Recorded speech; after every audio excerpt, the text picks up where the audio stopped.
प्रधानमंत्री नरेंद्र मोदी यांच्या जन्मदिनानिमित्त विकासाचा 11 सूत्री कार्यक्रम जाहीर करण्यात आला असून यात क्रीडा क्षेत्रासाठी भरीव तरतूद करण्यात आली आहे। याच धर्तीवर राज्य शासनानेही खेळाला प्रथम प्राधान्य दिले आहे। याचाच एक भाग म्हणून भविष्यातील ऑलिम्पिक स्पर्धेत खेळाडूंना प्रेरणा मिळावी यासाठी राज्य शासनाने खेळाडूंच्या पुरस्कारांच्या रकमेत 10 पटीने वाढ केली आहे, असे प्रतिपादन मुख्यमंत्री एकनाथ शिंदे यांनी केले। बल्लारपूर जिल्हा चंद्रपूर तालुका क्रीडा संकुल इथं आयोजित 67व्या राष्ट्रीय शालेय मैदानी क्रीडा स्पर्धेचे उद्घाटन करताना मुख्यमंत्री शिंदे बोलत होते।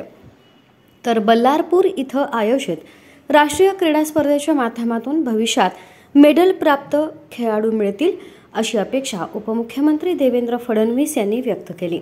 प्रधानमंत्री नरेंद्र मोदी यांनी सन 2026 मध्ये ऑलिम्पिक स्पर्धा भारतात घेण्याचा उद्दिष्ट ठेवला आहे। त्याच अनुषंगाने चंद्रपूरमधून मिशन ऑलिम्पिकची सुरुवात झाली असून सन 2036 मध्ये चंद्रपूर आणि गडचिरोलीचे खेळाडू नक्कीच पदक मिळवतील असा आशावाद सांस्कृतिक कार्य मंत्री तथा चंद्रपूर जिल्ह्याचे पालकमंत्री सुधीर मुनगंटीवार यांनी व्यक्त केला। खेलो इंडिया फिट इंडिया उपक्रमाच्या माध्यमातून खेळाडूंना प्रेरणा देण्याचे कार्य प्रधानमंत्री नरेंद्र मोदी करत आहेत असं सांगून मुख्यमंत्री शिंदे म्हणाले की 2036 मध्ये ऑलिम्पिक क्रीडा स्पर्धा भारतात भरवण्यासाठी प्रधानमंत्री मोदी यांचा पाठपुरावा सुरू आहे। राष्ट्रीय स्पर्धेचे आयोजन हे एक प्रकारे आव्हानात्मक कार्य असून चंद्रपूरचे पालकमंत्री सुधीर मुनगंटीवार व त्यांच्या सहकाऱ्यांनी ही कामगिरी अतिशय चांगल्या प्रकारे पार पाडत असल्याचा उल्लेख केला। चंद्रपूरचे नाव देशभरात अभिमानाने घेतले जाईल असं या क्रीडा स्पर्धेचे आयोजन असल्याचं ते म्हणाले। राष्ट्रीय शालेय क्रीडा स्पर्धेचे उद्घाटन जाहीर झाल्याची घोषणा तसंच मिशन ऑलिम्पिकची घोषणा यावेळी मुख्यमंत्री शिंदे यांनी केली। बल्लारपुरात होणाऱ्या राष्ट्रीय शालेय मैदानी क्रीडा स्पर्धेच्या माध्यमातून भविष्यात पदक प्राप्त करणारे खेळाडू मिळतील असा विश्वास उपमुख्यमंत्री फडणवीस यांनी व्यक्त केला। पुढील ऑलिम्पिक व आशियाई स्पर्धेमध्ये देशाला पदक मिळवून देण्याचा संकल्प करण्याचे आवाहन उपमुख्यमंत्री फडणवीस यांनी केलं।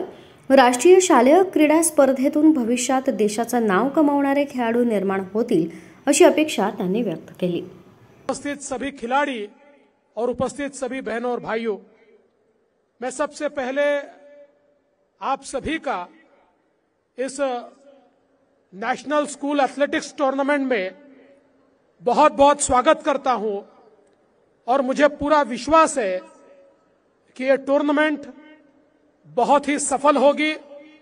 ये टूर्नामेंट खेल भावना के साथ खेली जाएगी और इस टूर्नामेंट से हमें भविष्य के मेडल विनर्स, देश का नाम रोशन करने वाले खिलाड़ी प्राप्त होंगे।